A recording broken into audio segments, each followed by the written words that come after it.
On September 12, 2023, Endeavor closed a $21 billion merger between the UFC, the gigantic leader in MMA, and WWE, the worldwide leader in sports entertainment, forming a new combined company called TKO Group Holdings to end the decades of majority ownership by Vince McMahon and the McMahon family of the company.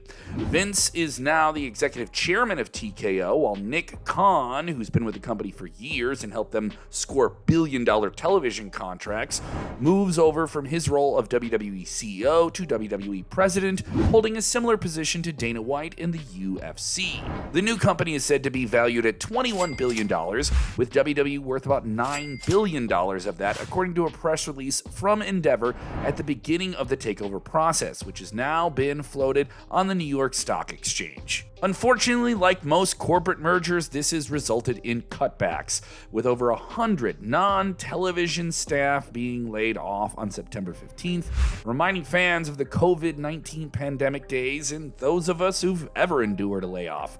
First, it was announced by Catherine Newman, the executive vice president and head of marketing, that she was let go from the company.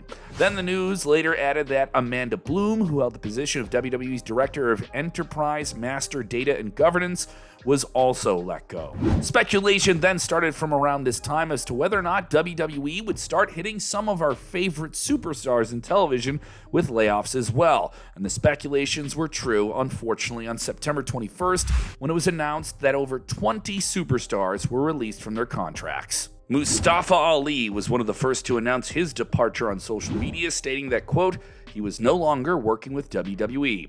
The news came despite the star recently being featured as the #1 contender for Dominic Mysterio's WWE NXT North American Championship, with that match scheduled to take place at the NXT No Mercy event on September 30th. Mustafa Ali had also publicly announced for his release from the company over a year ago, but still remained with the company and was featured on Monday Night Raw and most recently on WWE NXT with a revived take on doing a political character who's very angry about things. Ali is undoubtedly a talented superstar who broke out big with 205 Live, but never truly got to have the superstardom that he deserved.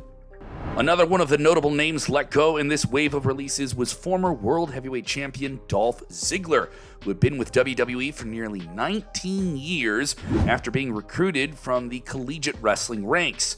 Ziggler has not been on WWE television since May of this year, and Mr. Showoff himself has many accomplishments in the WWE, a two-time former World Heavyweight Champion, former NXT Champion, 6-time Intercontinental Champion, 2-time United States Champion, 4-time Tag Team Champion, a former Money in the Bank winner, and has the distinction of having 1,554 WWE televised matches. Yes, that is a Hall of Fame career. Another potential future Hall of Famer, Shelton Benjamin, was released from the company. This is his second stint with WWE since 2017. He was previously with WWE from 2000 to 2010.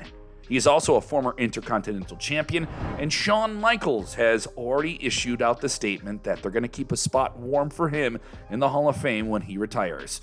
Other superstars released include Rick Boogs, Aaliyah, Elias, Riddick Moss, Emma, Top Dollar, Dabba-Kato, Dana Brooke, Mansoor, Mace, Quincy Elliott, Shanky, Yulisa Leon, Kevin Ventura Cortez, Ikemen Jiro, Brooklyn Barlow, Bryson Montana, Daniel MacArthur, and Alexis Gray. And we're done. One day after that, on September 22nd, Matt Riddle said that he was done with WWE. Now, this one didn't exactly come out of nowhere, as Matt Riddle has had some unfortunately highly publicized issues outside of his wrestling career that have apparently affected his tenure with the company. He was recently featured in a tag team with Drew McIntyre and had a very successful tag team with Randy Orton and RK Bro. And just last year scored a big victory over the current World Heavyweight Champion Seth Rollins at Extreme Rules. According to Fightful Select, Riddle was not present backstage in WWE recently and was not scheduled for last Monday night's episode of Raw, and was not planned for a return as well. Riddle's WWE exit follows recent news that was well reported by TMZ about an incident at an airport with him. The timing of these WWE releases and layoffs backstage are also conflicting, with WWE scoring a another massive television rights deal. Starting in October 2024, SmackDown, the #1 most watched show in pro wrestling right now, will move over to NBC Universal's USA Network. Tentatively, it is scheduled to air once again on Friday nights, though Dave Meltzer, the Wrestling Observer, says there's a possibility that could change. The deal is a very, very lucrative one for WWE, bringing in a reported $1.4 billion over the course of April right after WrestleMania, with UFC owner Endeavor taking a 51% stake in TKO. What other changes could come? Could it change how fans buy tickets or watch the shows on television, or where you watch them on television?